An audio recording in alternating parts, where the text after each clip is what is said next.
Have you ever wondered how women rate men for dating? Or are you concerned that women expect too much these days? Are you losing hope in dating because you think women's expectations are too high when it comes to dating? Today, I'm going to share with you two basic ways that women evaluate men for dating. Generally speaking, not all women are the same.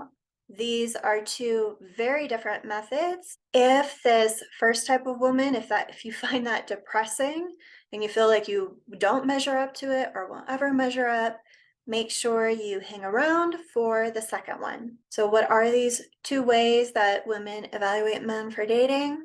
This first type of woman, she looks for status. She cares about how much money do you make? How tall are you? How physically fit are you?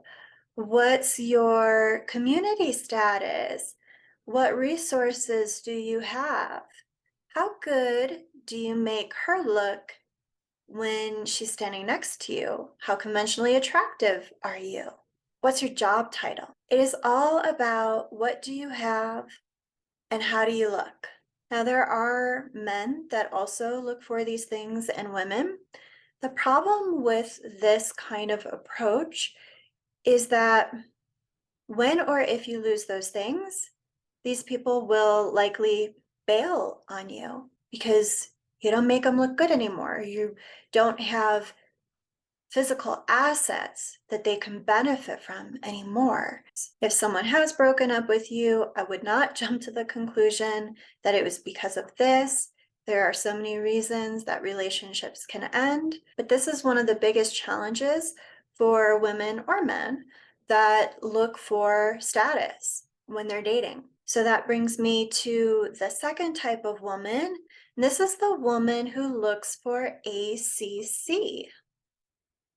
ACC stands for attraction, chemistry, and compatibility. There are also men who fall into this category. Now, here's the challenge with this one.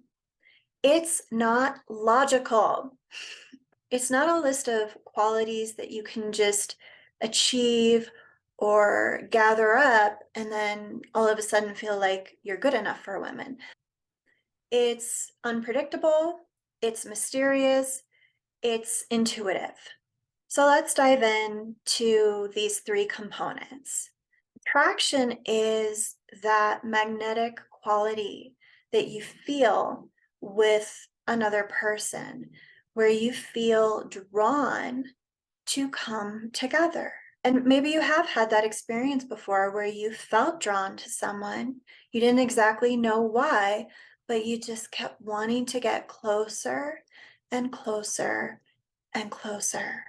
But chemistry is a little bit different from attraction. Chemistry is the spark that creates change when you interact together that helps you grow together. There's something a little unpredictable about it, which is what makes it exciting and dynamic. Can also make you a little afraid or nervous to be around that person, especially depending on how much chemistry you have.